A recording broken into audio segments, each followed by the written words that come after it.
Dogs never lie about love, Martha used to say, and Max was proving her right by trying to claw through solid oak. The funeral had been proceeding with military precision at Pine Valley Cemetery when the German Shepherd suddenly lunged at his handler's casket. Blood seeped from his torn paws as he scratched desperately at the polished wood, his howls cutting through the crisp October air like a knife through flesh.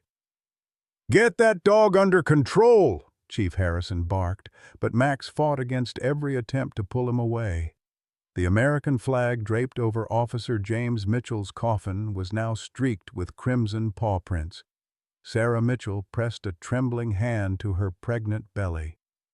"Let him say goodbye," she whispered, though her voice carried across the silent crowd. But Max wasn't saying goodbye. His amber eyes blazed with urgency as he circled the casket, whimpering in a pattern that made the hair on veteran cop Walter's neck stand up. "Open it," Sarah suddenly commanded. Open the coffin now. Leave a like and share your thoughts in the comments along with the city you're watching from now. Let's continue with the story. The cemetery fell into stunned silence. Sarah Mitchell's command hung in the air like morning fog, heavy and impossible to ignore. Her hands, trained from years of nursing, had stopped shaking. Something in Max's behavior had triggered her medical instincts, overriding her grief. Captain Robert Hayes stepped forward, his dress uniform crisp despite the sweat beading on his forehead. The guilt of ordering the fatal raid 3 days ago weighed on him like lead. "Sarah, we can't just listen to him," she interrupted, pointing at Max. The dog had stopped howling but continued circling the casket in a precise pattern, counterclockwise, his bloodied paws leaving a crimson trail on the cemetery grass. His breathing came in measured huffs, matching a rhythm only he seemed to hear. Emma, their 6-year-old daughter, tugged at her mother's black dress. "Mommy, why is Max counting?" The child's innocent observation sent another chill through the crowd. She was right. The dog's whimpers followed a distinct pattern. 3 short, 3 long, 3 short. Walter Brennan, a Vietnam veteran who'd served with military working dogs, pushed through the crowd. His weathered face had gone pale. "I've seen this before," he said, his voice rough with age and memory. "In '68, our dog Duke did the same thing when they were about to bury Thompson alive in a collapsed tunnel. Dogs know things we don't." Chief Harrison's jaw tightened. "The blast," he said quietly, but his words carried. "James's face. The injuries were severe. The family doesn't need to see—" "I'm a nurse," Sarah cut him off, her professional composure cracking to reveal raw desperation. "I've seen worse. And right now Max is telling us something's wrong." The crowd had grown, fellow officers forming a tight circle around the gravesite. Some whispered prayers, others watched Max with growing unease. The dog's tail, usually proud and high, was rigid as a flagpole. His ears lay flat against his skull, and every muscle in his body vibrated with tension. Detective Maria Santos, James's partner before his K-9 assignment, stepped beside Sarah. "Chief, with all due respect, if there's even a chance—" She didn't finish. She didn't need to. Max suddenly stopped circling. He sat directly at the head of the casket and placed one bloodied paw on the flag. Then he did something that made everyone gasp. He lay down in the exact position he'd been trained to take when guarding evidence, protecting something precious. The funeral director, a thin man named Charles Pemberton, who'd been in the business 40 years, cleared his throat. "This is highly irregular. The state of the body. Open it." This time it wasn't Sarah who spoke, but Chief Harrison. His voice carried the weight of command and something else, hope, perhaps, or fear. "If that dog is wrong, I'll take full responsibility. But if he's right—" The cemetery workers looked at each other, then began to move. The flag was carefully folded. The latches clicked open like gunshots in the still air. As the lid began to rise, Max rose too, every fiber of his being focused on what lay within. 3 years earlier, the K-9 training facility in Aurora looked like any other government building from the outside, squat, practical, surrounded by chain-link fence. But inside, Officer James Mitchell was about to meet the partner who would change his life. "This one's got baggage," Sergeant Catherine Walsh warned, leading James down a corridor lined with kennels. The barking of 24 dogs created a wall of sound, but one kennel remained ominously quiet. Max lost his handler 6 months ago. Officer Marcus Chen, good man. They were ambushed during a drug bust. Chen didn't make it. James peered through the chain link at the German shepherd lying in the corner. Max didn't even lift his head. His coat, once lustrous black and tan, looked dull.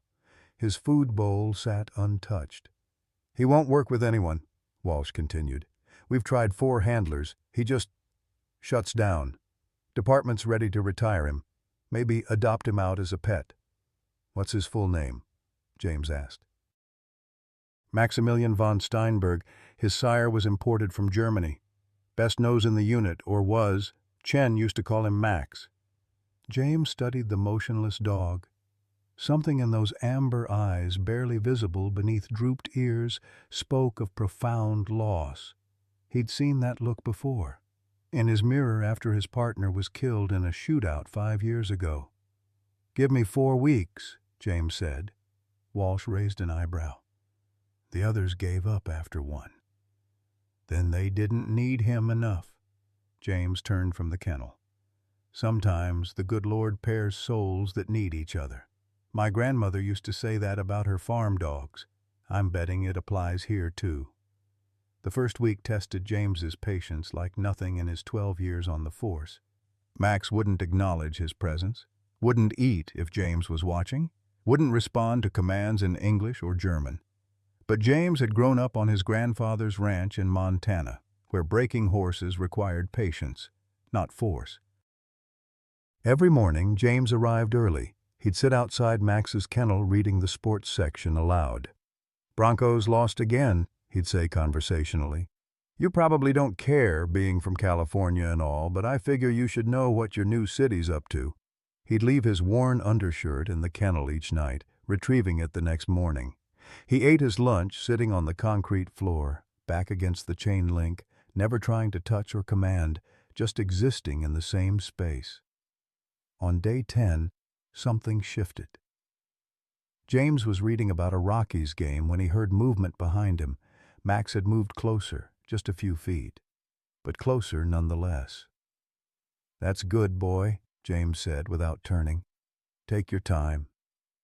The breakthrough came during week 3. Emergency call. A 4-year-old girl named Amy Chen had wandered from her backyard in Green Valley Ranch. The search teams had been out for 6 hours, temperature dropping, time running out. James was preparing to join the search when he heard it, a low whine from Max's kennel. The dog was standing, ears forward, watching James gear up. "You want to work?" James asked. For the first time in 6 months, Max's tail moved. Not quite a wag, but movement. Walsh was skeptical. "He hasn't trained in months. He might not." "He's ready," James said with certainty he didn't quite feel. "Aren't you, boy?" They loaded Max into the K-9 unit. James had Amy's blanket for scent. The moment Max caught it, 20 years of breeding and training kicked in. His whole body transformed, alert, focused, professional. The search area was vast, complicated by recent construction. Other dogs had already swept the obvious places, but Max worked differently, methodically, like he had something to prove. 2 hours in, near a drainage culvert everyone had dismissed as too dangerous for a child to access, Max alerted. James trusted him. They found Amy wedged behind a grating, cold and scared but alive. She'd chased a rabbit and gotten stuck. As paramedics wrapped her in blankets, Amy's mother, also named Chen, which James didn't think was coincidence, sobbed with relief. That night, back at the facility, James sat in his usual spot outside the kennel. "Good work today," he said simply. Max approached the fence. For the first time, he pushed his nose through the chain link. James carefully extended his hand, let Max sniff, then gently scratched behind one ear. The dog's eyes closed, and he leaned into the touch. "I know you miss him," James whispered. "I know how it feels. But we've got work to do, you and me. Important work. What do you say?" Max's tail wagged. Really wagged. From that day forward, they were inseparable. Max moved in with James and his wife Sarah, who was 3 months pregnant. "Another mouth to feed," she'd joked, but she fell for Max as hard as James had. The dog would lie beside her on the couch, one paw protective over her growing belly. "He knows there's a baby in there," Sarah marveled. "Look how gentle he is." Their daily routine became sacred. Morning run at 5 a.m., breakfast, kibble for Max, eggs for James, drive to work with Max, riding shotgun, head out the window. Evening training at the park, home for dinner. Max stationed at the foot of their bed. "He's teaching me patience," James told Sarah one night as they watched Max meticulously searching their backyard during a training exercise. "Chen trained him well, but he's showing me there's always another level, always something more to learn." The veteran handlers noticed the change. "That dog's got his spark back," Officer Pete Kovac observed. "Haven't seen him work like that since—" He didn't finish. Everyone knew since when. When Emma was born, Max appointed himself her guardian. He'd lie beside her crib, alert to every sound. When she cried, he'd pad to James and Sarah's room, nosing them awake. "Better than a baby monitor," Sarah laughed, exhausted but grateful. "He loves you more than bacon," Sarah told James one morning, watching Max ignore his favorite treat to maintain eye contact with his partner. And that's saying something. But it was more than love. It was understanding, trust, purpose. Max had learned to live again, and in teaching him, James had learned something too. Partnership wasn't just about the work. It was about showing up every day, especially the hard days. It was about believing in each other when believing seemed impossible. "You saved each other," Sergeant Walsh said, watching them work a training exercise with perfect synchronization. "Sometimes that's how it works. The broken pieces fit together and make something stronger." 3 years later, standing at what he thought was James's graveside, Max was trying to save him again. Only this time, the enemy wasn't a scared child in a drain or a drug dealer with a gun. This time, the enemy was a mistake that could bury a man alive. As the casket lid rose in the present, revealing the truth within, Max's years of loyalty, love, and unshakable faith were about to be put to the ultimate test. Because the nose that had found dozens of lost souls, the heart that had learned to trust again, knew something everyone else had missed. James Mitchell wasn't in that coffin, and Max would move heaven and earth to bring him home. The casket lid rose with agonizing slowness, each inch revealing more of the dress uniform within. The afternoon sun cast harsh shadows across the silk lining, and the smell of formaldehyde mixed with fresh earth filled the air. Sarah Mitchell gripped her daughter's hand so tightly that Emma whimpered, but neither looked away. The body lay in perfect repose, hands folded over chest, medals gleaming. The ceremonial cloth covered the face, standard procedure for officers killed in action, especially when facial injuries were severe. But something was wrong. Even before the cloth was lifted, Sarah knew. The shoulders were too narrow, the hands too small. Chief Harrison nodded to the funeral director, who reached forward with trembling fingers to lift the ceremonial cloth.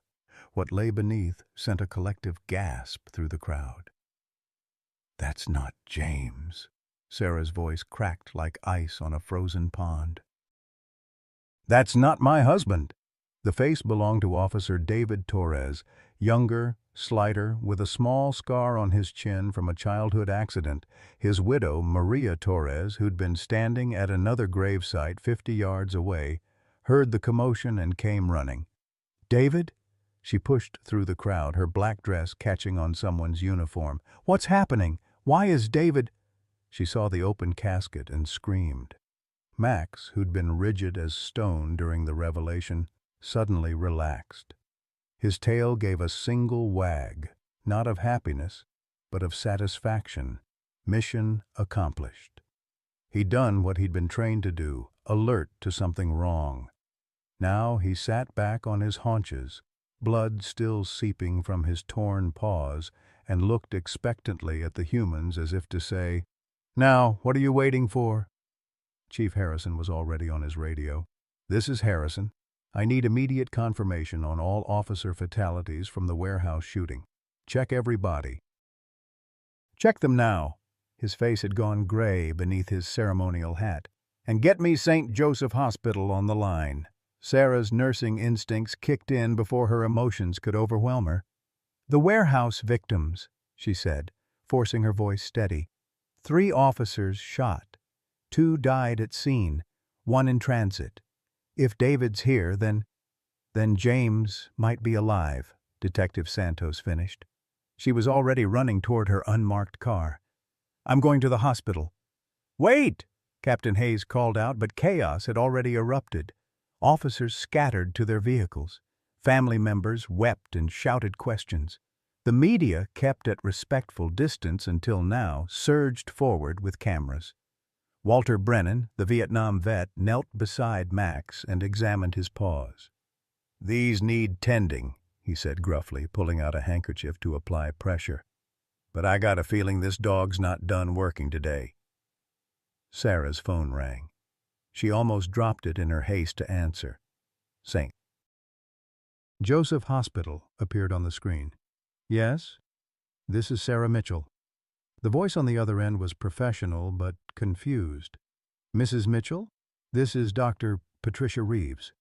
We've just received a call from the police department about a potential patient misidentification. We need you to come immediately." "Is James alive?" The words tumbled out, raw hope bleeding through. A pause. "We have a patient in the ICU, John Doe number 3. He was brought in from the warehouse shooting. Severe facial trauma made visual identification impossible, and in the chaos—" Another pause. "Ma'am, we need family to confirm identity. Can you come now?" Sarah was already moving, Emma's hand in hers, Max limping alongside despite his injuries. "We're on our way." The 20-minute drive to St. Joseph took an eternity. Chief Harrison had ordered a full escort, sirens wailing. In the back of the police SUV, Sarah held Emma, while Max pressed against them both, his presence solid and reassuring. Officer Martinez drove while Captain Hayes worked the radio, coordinating with the hospital. "How did this happen?" Sarah asked, though she wasn't sure she wanted an answer. Hayes turned in his seat. The warehouse was chaos. 3 officers down, multiple suspects. The EMTs were overwhelmed. 2 victims were pronounced dead at scene, but in conditions like that, he shook his head. Bodies get moved, tags get switched. It's a nightmare scenario, but it happens. "Someone should have checked," Sarah said, anger beginning to pierce through shock. "Someone should have made sure." "You're right," Hayes said simply. "This is on us. On me." St. Joseph Hospital loomed ahead, its trauma center entrance clogged with police vehicles. They were met by Dr. Reeves, a woman in her 50s with kind eyes behind wire-rimmed glasses. Security tried to stop Max, but Sarah's glare could have melted steel. "He's the one who knew. He comes with us." The ICU was a maze of machines and monitors. They were led to a corner room where privacy curtains had been drawn. Through the observation window, Sarah could see a figure in the bed, swathed in bandages, connected to a ventilator. "The patient has been in an induced coma," Dr. Reeves explained. "Severe head trauma, facial reconstruction required. We had no identification, wallet missing, badge destroyed in the shooting. In the chaos that night, she trailed off, the weight of the mistake evident in her voice. Sarah approached the window. The build was right. The hands, she knew those hands. A small scar on the left forearm from when he'd tried to separate two dogs during training. But she needed to be sure. "Can I go in?" "Of course, but—" Sarah was already through the door, Max right behind her despite the protests about sterile environments. The dog went straight to the bed, tail wagging frantically now. He carefully placed his front paws on the bed rail and leaned forward, sniffing. Then he did something that broke Sarah's heart and confirmed her hope simultaneously. Max laid his head on the patient's chest, right over the heart, and whimpered. The exact same sound he made every morning when James left for work without him. "It's him," Sarah whispered. She found James's hand among the tubes and wires, squeezed it. "It's him." But even as relief flooded through her, she noticed Max's behavior changing. The dog was sniffing more intently now, focusing on the IV port. His whimper changed to a low growl. "What is it, boy?"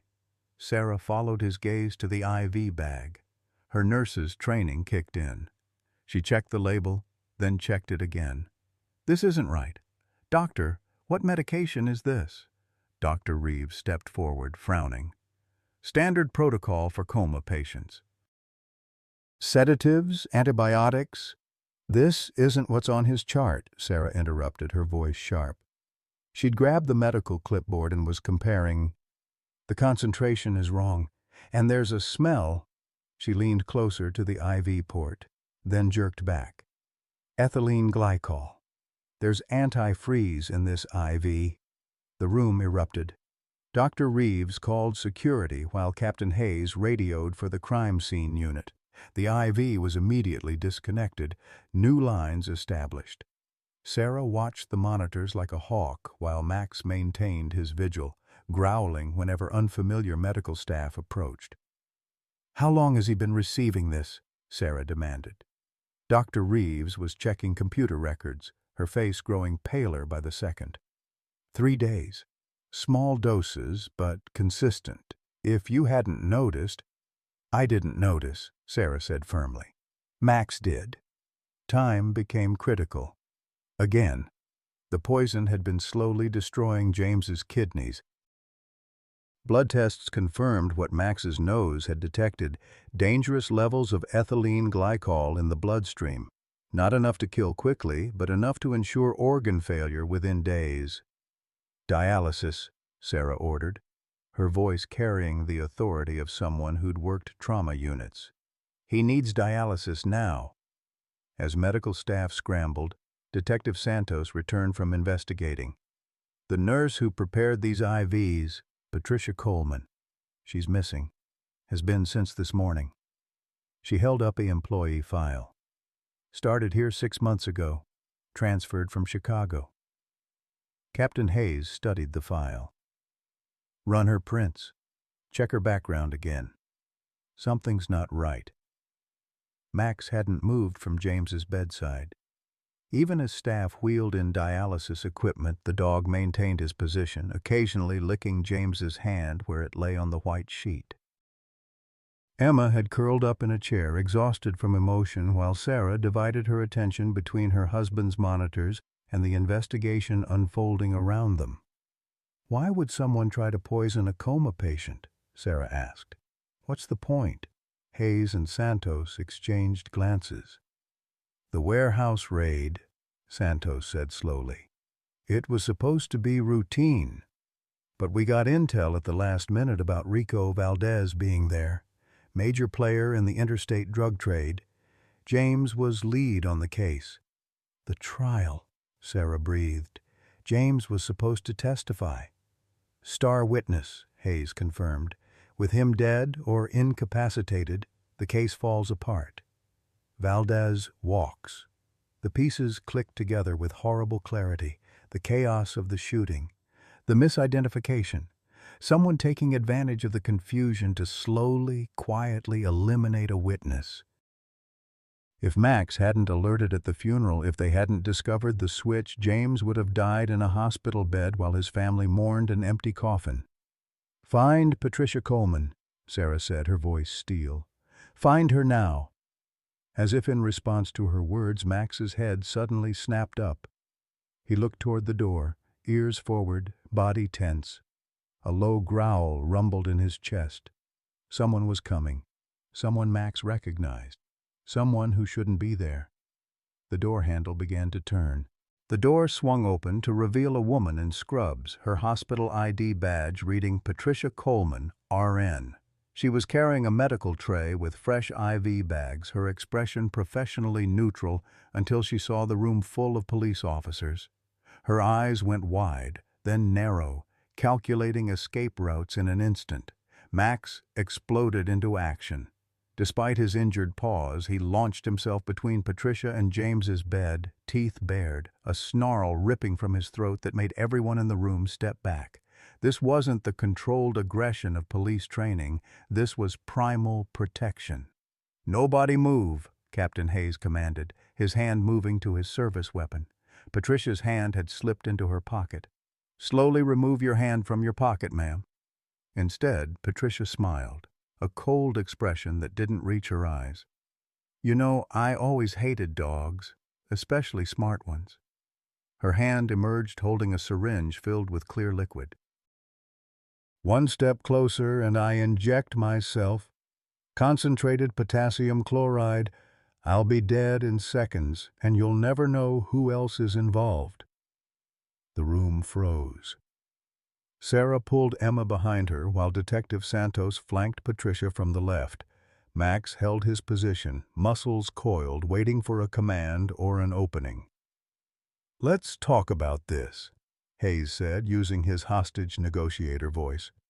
"Nobody needs to die today." Patricia laughed, bitter and sharp. "Tell that to my brother, Miguel Valdez. You people gunned him down like a dog 2 years ago. Said he was reaching for a weapon." Her grip on the syringe tightened. "He was reaching for his inhaler." Sarah found her voice. "So you try to kill my husband? He wasn't even involved in your brother's case." "But Rico was," Patricia spat. "Our cousin, the only family I have left. Your husband's testimony would put him away for life. I couldn't let that happen." Her eyes flicked to the disconnected IV. "You weren't supposed to find out. It was supposed to look natural. Organ failure from his injuries." Max growled lower, edging forward incrementally. Patricia noticed and raised the syringe higher. "Call off the dog or I swear." What happened next occurred in seconds, but would replay in Sarah's mind for years. Max, reading some invisible signal in Patricia's body language, suddenly changed tactics. Instead of attacking, he collapsed, whimpering loudly, pawing at his injured feet.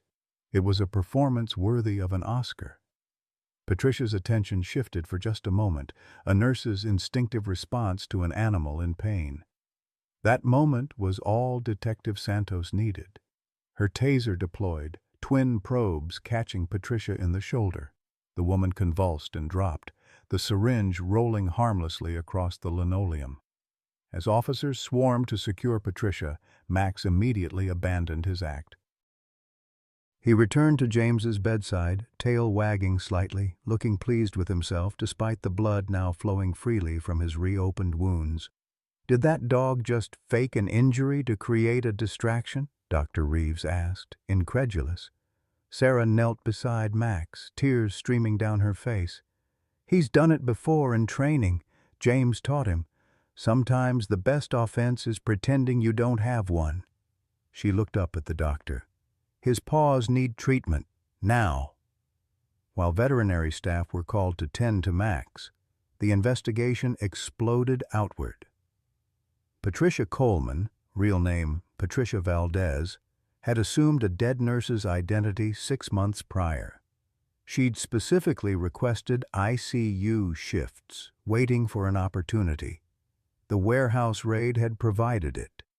"She's been dosing him for 3 days," Dr. Reeves confirmed after reviewing all records. small amounts mixed with legitimate medications. Brilliant, actually. Evil, but brilliant. It would have looked like kidney failure from trauma. Sarah watched the dialysis machine working to clean James's blood. What's his prognosis? The good news is we caught it in time. Kidney function is impaired but not destroyed. With aggressive treatment, the doctor paused. He should recover, but we need to bring him out of the coma soon to assess neurological function. Do it, Sarah said immediately. He's strong. He'll fight. As medical staff prepared to reverse the induced coma, more disturbing news arrived. 3 other patients in the hospital, all witnesses in various cases against the Valdez cartel, showed similar poisoning signs. Patricia had been systematic, using her position to slowly eliminate threats to her family's operation. "This is bigger than one nurse," Captain Hayes said grimly. "The Valdez organization has people everywhere."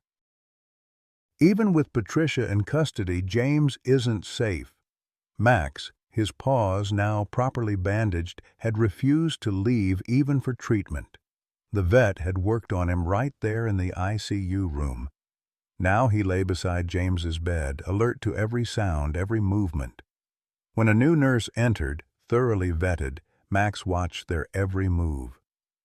"He's not going to trust easily," Sarah observed. "Not after this." The process of bringing James out of his coma took hours. Sarah held his hand while Emma sang softly, the same lullabies James sang to her.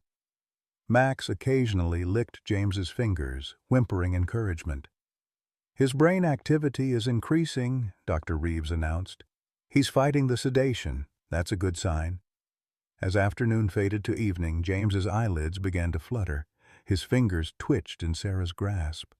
Max's tail thumped against the floor, the first truly happy sound anyone had heard from him in days. "James?" Sarah leaned close.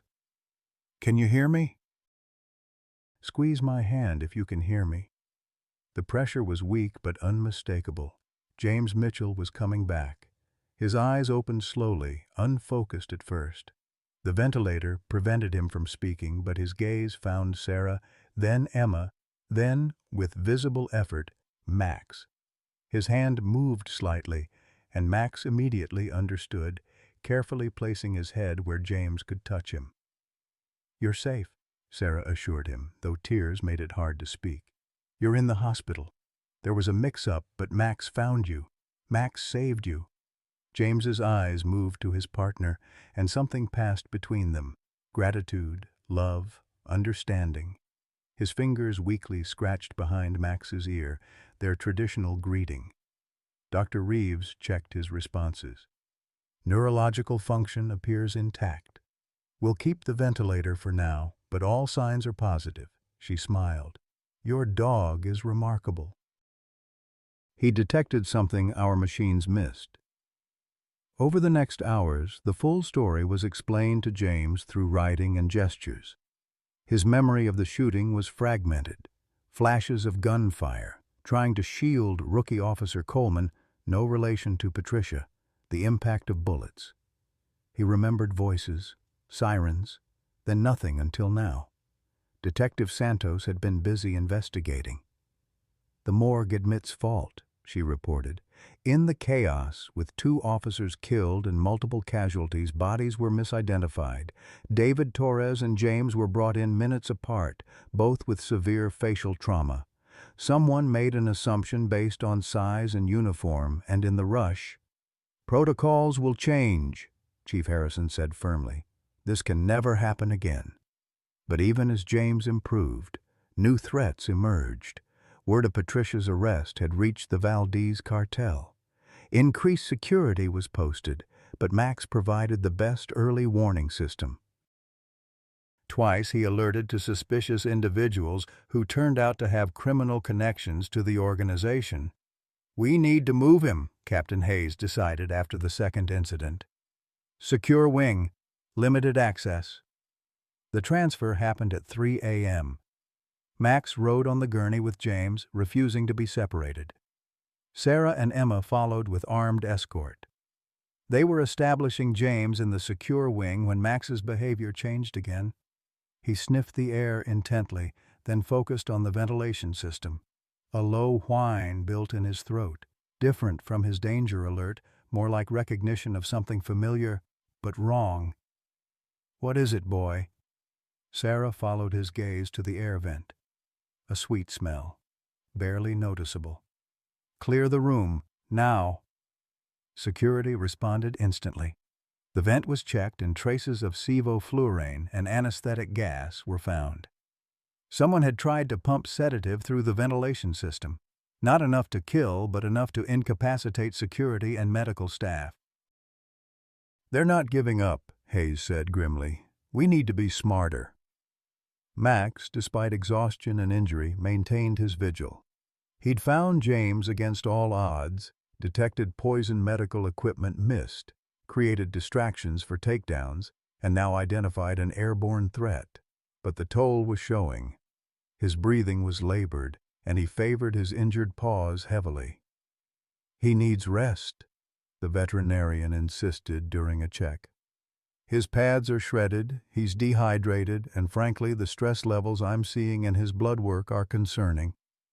But Max wouldn't leave.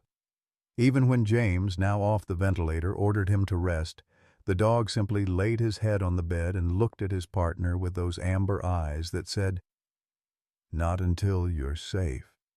It was James who found the solution. Weakly, he patted the hospital bed beside him. Sarah helped Max carefully climb up, mindful of medical equipment. The dog curled against James's side, finally relaxing as he felt his partner's heartbeat, steady and strong. "Good boy," James whispered, his voice raw but clear. "Best partner ever." As dawn broke over Denver, painting the hospital room in soft gold light, the immediate danger had passed. Patricia Valdez was in custody, her network exposed. James was recovering, his testimony preserved. The funeral that wasn't had become a rescue that was, but the price of that rescue was written in Max's bloodied bandages and exhausted form. The dog who'd already lost one partner, who'd fought through grief to trust again, had literally torn himself apart to save James. And somewhere in his canine understanding, Max knew the job wasn't done. The Valdez cartel was still out there. James would need protection during trial. There would be more danger ahead. For now, though, he was exactly where he needed to be, beside his partner, guarding his sleep, ready for whatever came next. Because that's what partners do. They show up, they stand guard, and they never, ever give up. The morning of the warehouse raid had started like any other. James kissed Sarah goodbye at 5:30 a.m., careful not to wake Emma. Max was already waiting by the door, tail wagging, eager for their morning run. The October air was crisp, leaves crunching under their feet as they jogged through the neighborhood. "Easy day today, boy," James had said, unaware of the irony. "Just serving a warrant on that warehouse. Should be home for dinner." Max had looked up at him with those intelligent amber eyes, and something in his expression made James pause. The dog's ears were back slightly, his tail lower than usual. In retrospect, Sarah would wonder if Max had sensed something that morning, some change in the air, some premonition of danger. At breakfast, Emma had insisted on giving Max extra bacon. "To keep Daddy safe," she'd said solemnly, her 6-year-old logic absolute. Max had accepted the offering graciously, then positioned himself between Emma and the door as James prepared to leave. "You be good for Mommy," James told his daughter, lifting her for a hug. "I'll see you tonight." "Promise?" Emma asked, a ritual they'd developed. "Promise," James replied, though promises about coming home were things cops learned not to make lightly. In the present, machines beeped steadily as James underwent his 3rd dialysis session. Max hadn't left his side except for absolute necessities, and even then only with Sarah or Emma present. The dog's vigilance had become legendary among the hospital staff. "He's like a furry medical monitor, one nurse observed. He alerts before the machines do sometimes. Dr. Reeves was reviewing James's latest test results. The kidney function is improving faster than expected. The poisoning was caught just in time. She looked at Max with professional interest. There are studies about dogs detecting chemical changes in human bodies, but this level of accuracy is extraordinary. Sarah stroked Max's head where he lay beside James. The dog's bandaged paws were healing, though he'd bear scars from his desperate scratching at the coffin. He's always been special, but after losing his first handler, she trailed off, remembering. The story of Max and Officer Marcus Chen was well known in the department. Chen had been Max's first partner, raising him from a puppy. They'd been inseparable for 3 years before that fatal night, a drug bust gone wrong. Chen shot protecting a civilian. Max had stayed with his body for hours, refusing to let anyone close until Chen's widow arrived. He grieved like a human, Sergeant Walsh had told James during those first difficult weeks. Wouldn't eat, wouldn't work. We thought we'd lost him too. But James had been patient, and Max had learned to trust again. Now that trust was being tested in ways none of them could have imagined. The warehouse intel came in last minute, Captain Hayes was explaining to Sarah, filling in the gaps of that fatal day. Confidential informant said Rico Valdez would be there personally, biggest fish we'd had a chance at in years. The raid had been planned quickly but carefully. 3 teams, synchronized entry, James and Max leading Alpha Team through the front. What they hadn't known was that Valdez had been tipped off, not about the raid specifically, but enough to post extra security. First shot came from the rafters, James said weakly, his memory returning in fragments. Sniper we didn't know about. Hit Coleman in the vest, knocked him down. I moved to cover him, and he touched his head where bandages still covered the healing wounds. Max whimpered softly, pressing closer to James. He'd been there, had seen his partner fall.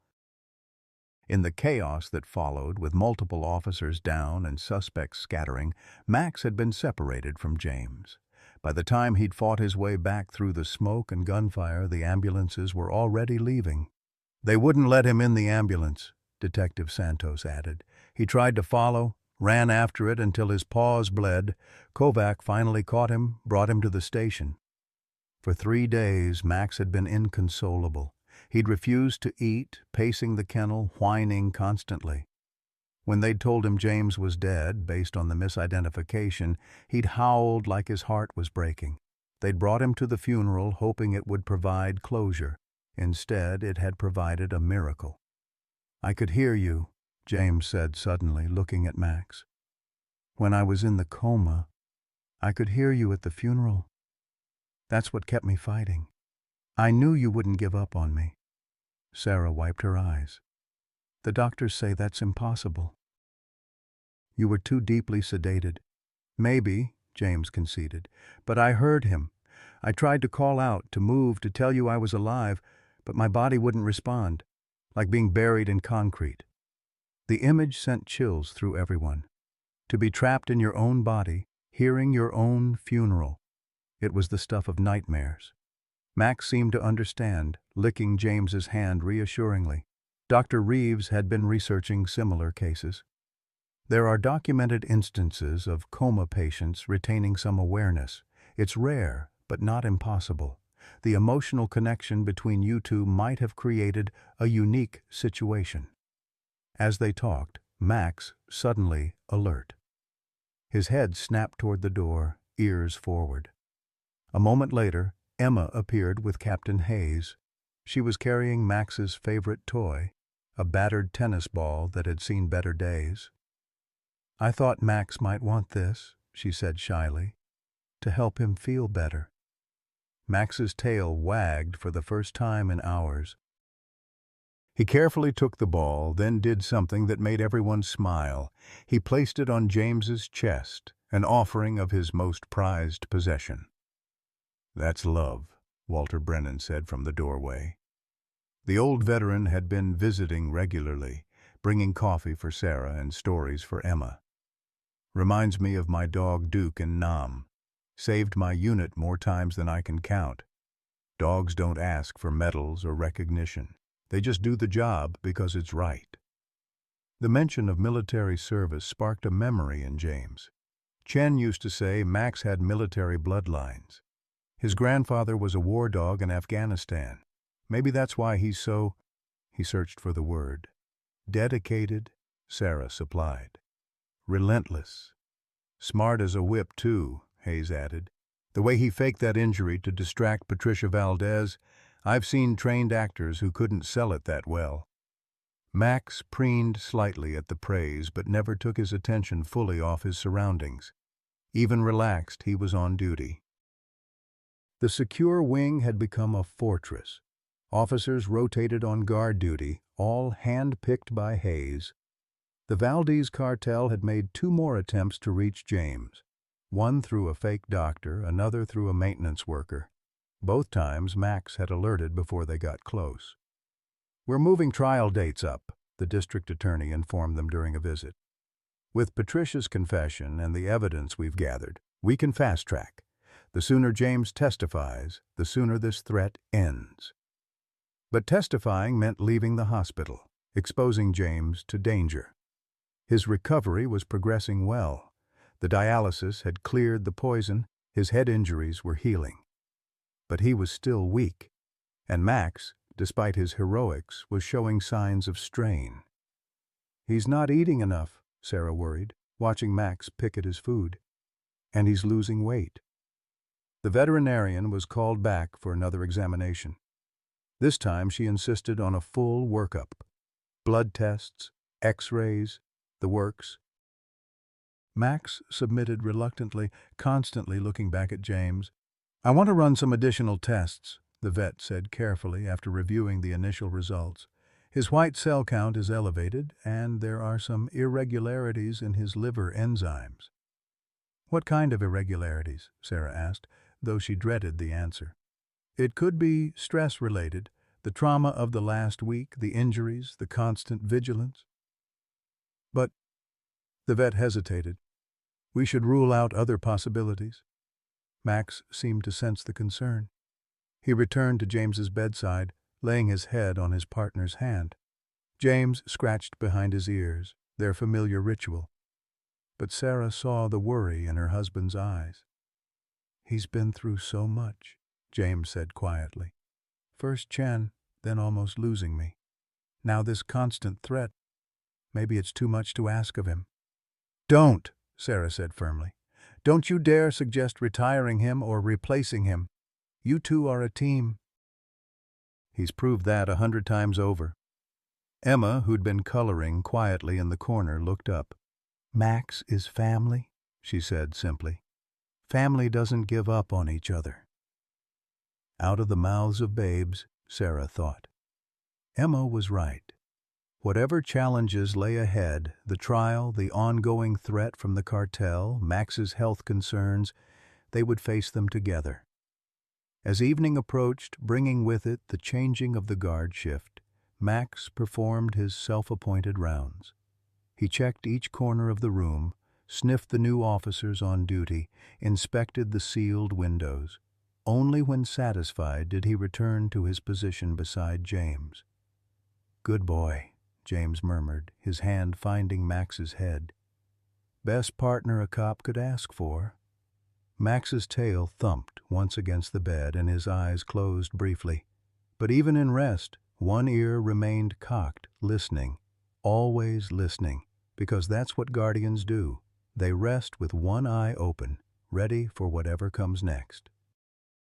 The sun set over Denver, painting the hospital room in shades of gold and amber. Somewhere out there, the Valdez cartel was planning their next move.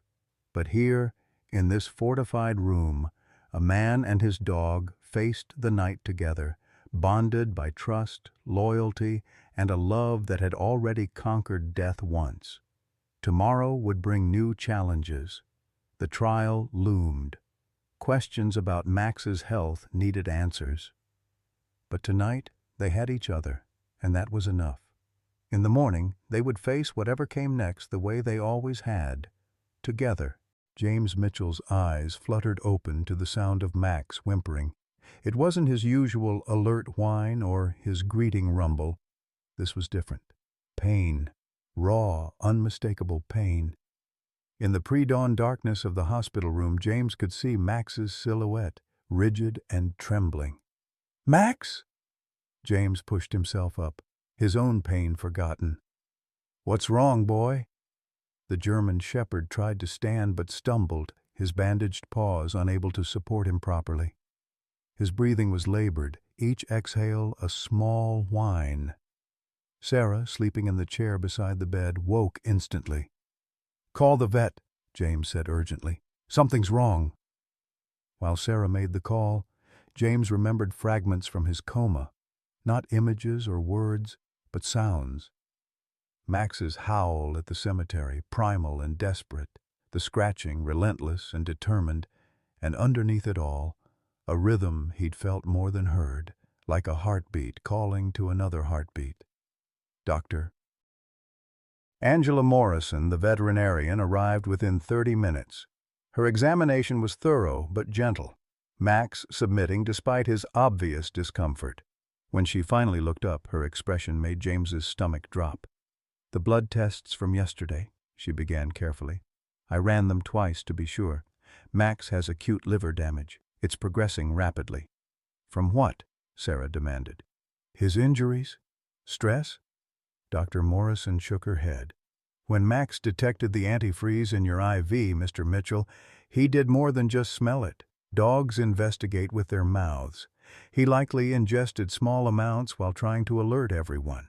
Combined with the extreme stress, the lack of proper rest and nutrition." She paused. "His liver is failing." The words hit James like bullets. Max, who'd saved him from being buried alive, who'd detected poison no one else noticed, was dying because of it. The dog lay between them, his amber eyes still alert despite his body's betrayal. "Treatment options?" James asked, though his voice cracked. "Supportive care, IV fluids, medications to support liver function, but honestly..." Dr. Morrison's professionalism wavered. "The damage is extensive. We're looking at days, maybe a week." "No." Emma's voice from the doorway was fierce. "No. Max can't die. He saved Daddy. God wouldn't let him die." But even as Sarah pulled Emma close, they could all see the truth. Max was fighting a battle he couldn't win. The poison he'd detected to save James was killing him slowly, inexorably. "I want him here," James said firmly. "Whatever treatment he needs, he gets it here. He doesn't leave my side." Captain Hayes, who'd arrived for the morning security briefing, cleared his throat. "The department will cover all costs. That dog is a hero. Whatever he needs." They set up a treatment station beside James's bed. 4 lines for Max mirrored James's own. The bitter irony wasn't lost on anyone. The dog who'd detected poisoned IV fluid now depended on the very same treatment. Over the next 2 days, Max's condition deteriorated despite everyone's efforts. He still tried to maintain his watch, lifting his head whenever someone entered, but the effort cost him. His once glossy coat grew dull, his eyes clouded with pain. "He's still trying to protect you," Sarah observed, watching Max struggle to alertness when a nurse arrived. "Even now." James couldn't speak past the lump in his throat. He'd lost partners before, human partners. But this was different. Max had chosen him. After losing Chen, after months of grief and isolation, Max had chosen to trust again. And this was his reward. "I should have seen it sooner," James whispered, stroking Max's head. "Should have noticed you were sick." Max's tail moved slightly, not quite a wag, but an acknowledgement. His eyes fixed on James's face with an expression of such pure devotion that everyone in the room had to look away. Dr. Reeves entered with James's latest test results. "Your kidney function is almost normal. You'll be ready for discharge soon. The trial can wait, James interrupted. I'm not leaving him. That evening, as the sun painted the mountains beyond Denver in shades of purple and gold, Max rallied slightly. He managed to eat a few bites of chicken Emma hand-fed him, and his tail wagged when Walter Brennan visited with stories of Duke. "Duke saved 12 men in my unit," Walter said, his weathered hands gentle on Max's fur. "But you know what I remember most? Not the heroics. It was the quiet moments. The way he'd lean against you during watch. The way he'd know when you needed comfort without saying a word." Max demonstrated exactly that, pressing his muzzle into James's hand despite the effort it took. The connection between them was palpable. No words needed, just presence. That night, James made a decision. "I want to take him home," he told Sarah. "Whatever time he has left, he should spend it at home, not here." The logistics were complicated. James still needed medical supervision, Max needed constant care, and the threat from the Valdez cartel hadn't disappeared. But Hayes made it happen. By noon the next day, a medical transport brought them home with full security detail. Max seemed to understand. As they carried him into the house, his tail wagged weakly. He was home. His bed was there, his toys, the couch where he wasn't supposed to sleep but did anyway. Emma had drawn pictures for him, covering his favorite corner with colorful images of a German shepherd wearing a cape. "Super Max," she explained seriously, "because he's a superhero." They set up a comfortable space in the living room where sunlight streamed through the windows. Max could see the backyard where he and James had spent countless hours training. The familiar smells and sounds seemed to calm him. "Remember when you found that kidnapped boy here?" James asked, sitting beside Max on the floor. "Right under our own deck. Everyone else had searched for miles, but you knew. You always knew." Max's eyes followed James's voice, and for a moment the fog of pain lifted. His tail thumped against the floor, their old signal for ready to work. Sarah brought James's guitar from the closet. "Play something," she suggested. "He always loved when you played." James's fingers found the strings, playing the old Johnny Cash songs his grandfather had taught him. Max's breathing steadied, matching the rhythm. Emma curled up against the dog's side, careful of his IV lines, while Sarah sat close, one hand on James's shoulder, the other on Max's fur. "The vet called it," Detective Santos said quietly from the doorway. She'd stopped by with case updates but found herself drawn into the family moment. "Says he's hanging on for you. Dogs do that sometimes. They wait." "Then I need to tell him it's okay," James said, though the words nearly choked him. "He needs to know his job is done." But how do you tell your partner, your savior, your friend, that it's okay to let go? How do you release someone who's holding on purely out of love and duty? As if sensing the struggle, Max made the decision for them. He struggled to his feet, swaying but determined.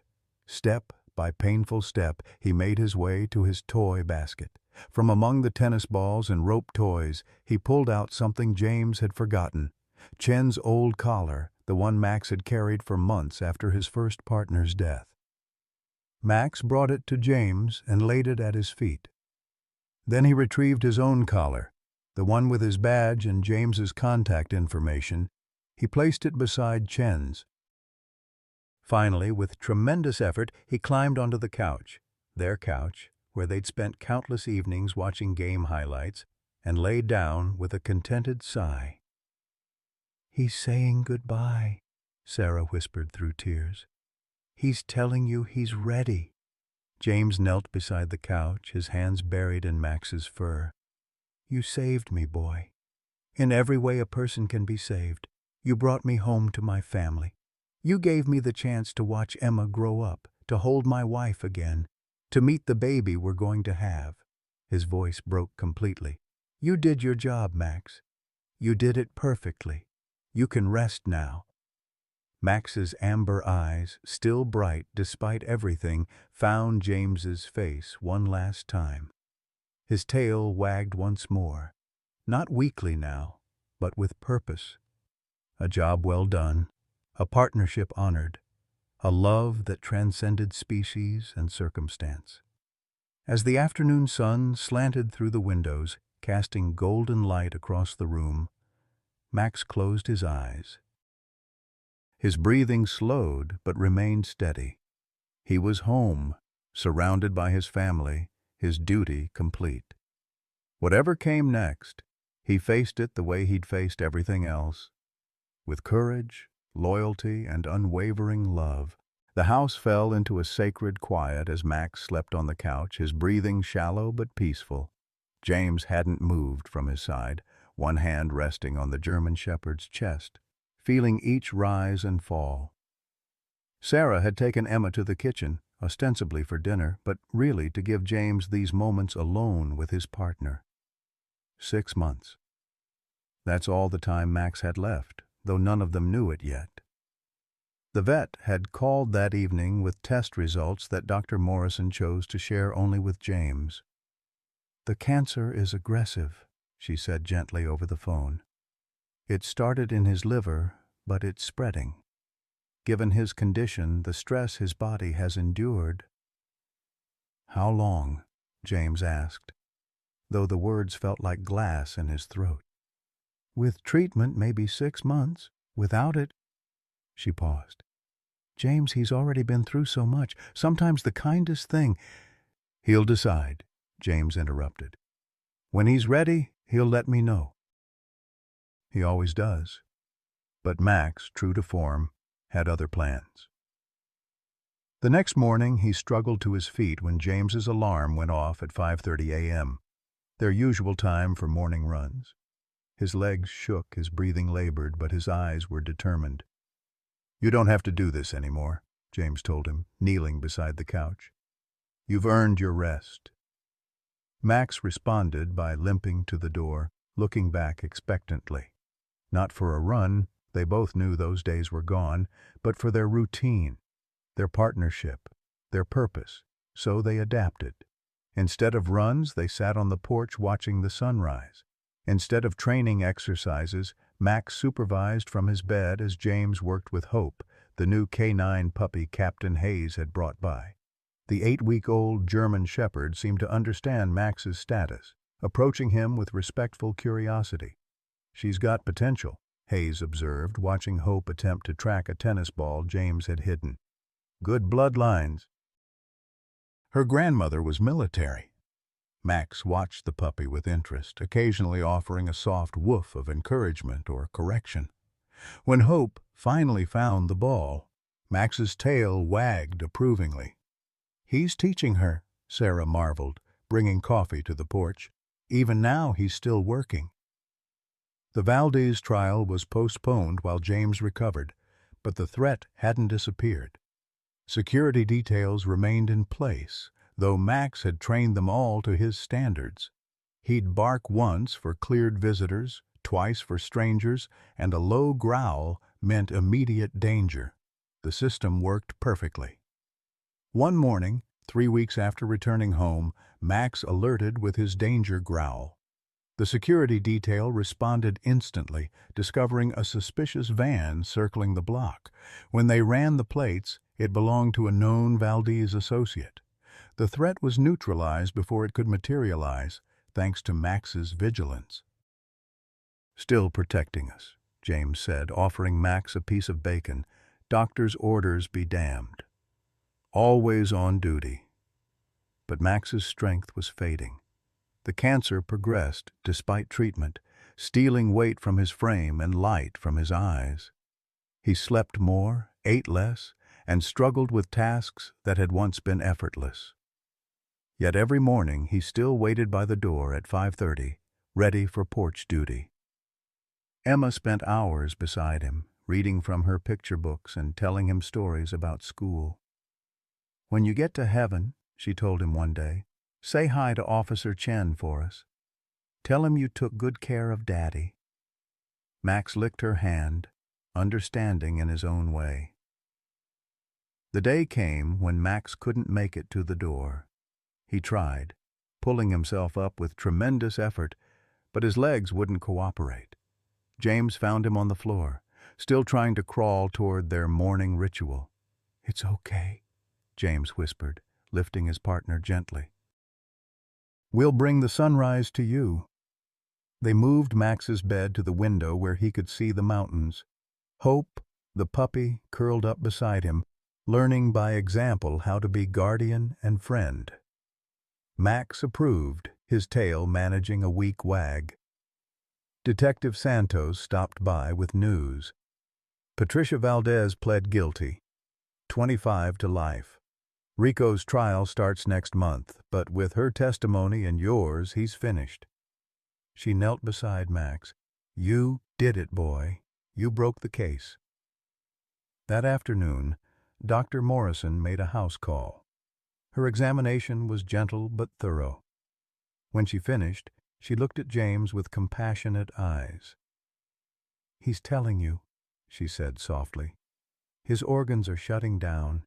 He's in pain, but he's holding on. Dogs do that for the people they love." James knew she was right. Max hadn't eaten in 2 days, could barely lift his head, but still forced his eyes open whenever James spoke. The warrior was ready for peace, but waiting for permission. "Tomorrow," James decided, "at sunrise, his favorite time."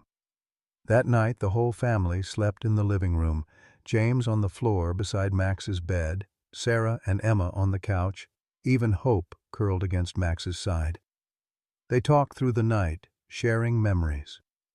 "Remember when he stole an entire turkey off the counter?" Sarah laughed through tears, then looked so innocent we almost believed it was someone else. "Or when he learned to open doors," James added, "kept letting himself into the neighbor's yard to play with their kids." "He saved my dollhouse from the flood," Emma contributed. "Carried it all the way upstairs." Max listened to their voices, his tail occasionally twitching in recognition. These were his people. This was his pack. He'd protected them, loved them, given everything for them. As the first hint of dawn touched the sky, Max stirred. With effort that must have cost him everything, he lifted his head and looked at each of them in turn, Sarah, Emma, even little Hope. Finally, his eyes found James. "You did good, partner," James whispered, his hand on Max's head. "You did so good. Chen would be proud. I'm proud. It's okay to rest now." Max's tail wagged one last time, strong and sure, like the dog he'd always been. Then he laid his head on James's hand and closed his eyes as the sunrise painted the mountains gold. He didn't open them again. 1 year later, the K9 Memorial Garden bloomed with spring flowers. The dedication ceremony had drawn officers from 3 states, their dress uniforms a sea of blue beneath the Colorado sky. At the garden's heart stood a bronze statue, a German shepherd sitting alert, ears forward, forever on watch. James Mitchell adjusted his tie, his hand finding the small paw-print pendant Sarah had given him. Beside him, Hope sat perfectly still, her black and tan coat gleaming in the sunlight. At 18 months old, she'd graduated top of her K9 class. But more importantly, she'd learned Max's most valuable lessons: loyalty, courage, and when to trust her instincts. "Ready?" Sarah asked, shifting baby Maxwell in her arms. Their son, born 3 months after Max's passing, had his father's eyes and his mother's smile. Emma stood beside them, clutching a folder containing her handwritten speech. "He saved Daddy twice," Emma had written in careful letters. "Once from being buried, and once from poison.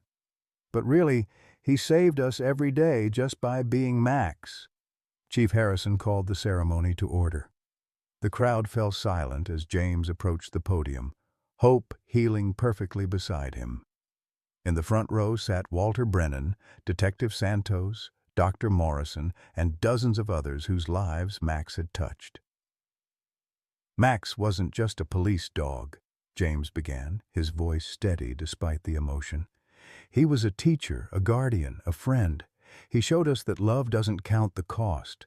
That duty isn't just about following orders. It's about knowing when to break them. He paused, remembering that desperate scratching at the coffin, the blood on the flag, the howl that had saved his life. When I was lying in that hospital bed, poisoned and dying, Max did what he'd always done. He put my life before his.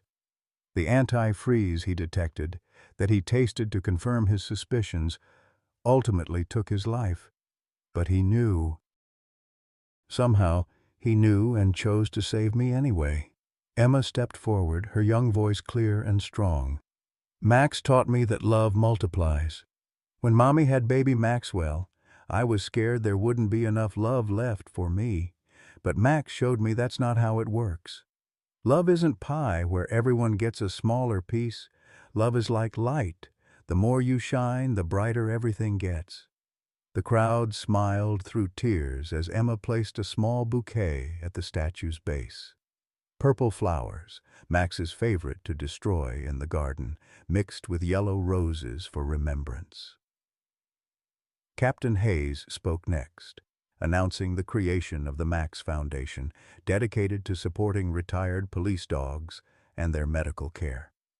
No canine officer should suffer in silence, he said. Max's sacrifice reminds us that these animals give everything. It's our duty to give back. As the formal ceremony concluded, James found himself standing before the statue. The artist had captured Max perfectly. The alert posture, the intelligent eyes, even the slight tilt of his head when listening.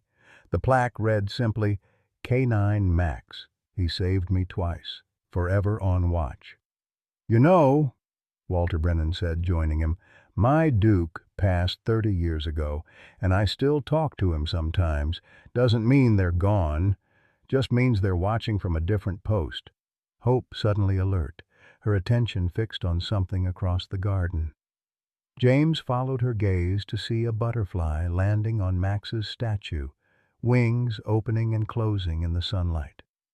Hope's tail wagged, the same way Max's used to when he was content. "She sees him," Sarah said softly, joining them with Maxwell sleeping against her chest. "Sometimes when she's working, she'll pause and look at empty space like she's checking with someone." "Hayes says she does things Max used to do, things we never taught her." James smiled, remembering the morning he'd found Hope as a puppy, sitting in Max's exact spot on the porch, watching the sunrise. He trained her in his own way. Those last weeks, he was passing on what mattered. The dedication party moved to the community center, where stories flowed like wine. Officers shared tales of Max's legendary nose, his uncanny ability to detect danger, his gentle way with children. Even Dr. Reeves attended, still amazed by the medical miracle of Max's detection abilities. "I've researched it extensively," she told a group.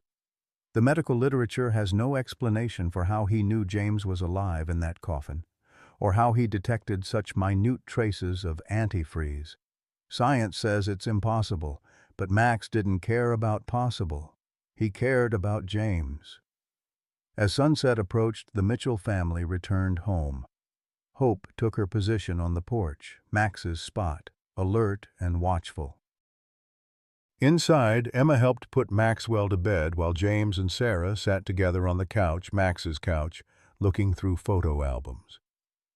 "No regrets?" Sarah asked, though it wasn't really a question. "None," James replied. "He gave me everything. Time with you, Emma, Maxwell. The chance to see justice done. How can I regret any of it?" That night, as every night, James checked the locks and set the alarm. Hope made her rounds, inspecting each room before settling in her bed, positioned exactly where Max used to sleep. And if sometimes James felt a presence beside him on morning runs, or Sarah caught a glimpse of a shadow by the door, or Emma heard familiar paws on hardwood floors, well, love doesn't end with death. It just keeps watch from a different post. To our dear friends who've loved and lost a faithful companion, Max's story reminds us that the greatest gifts often come with the deepest pain. How many of us have looked into the eyes of a beloved pet and seen not just an animal, but a soul who understood us better than we understood ourselves?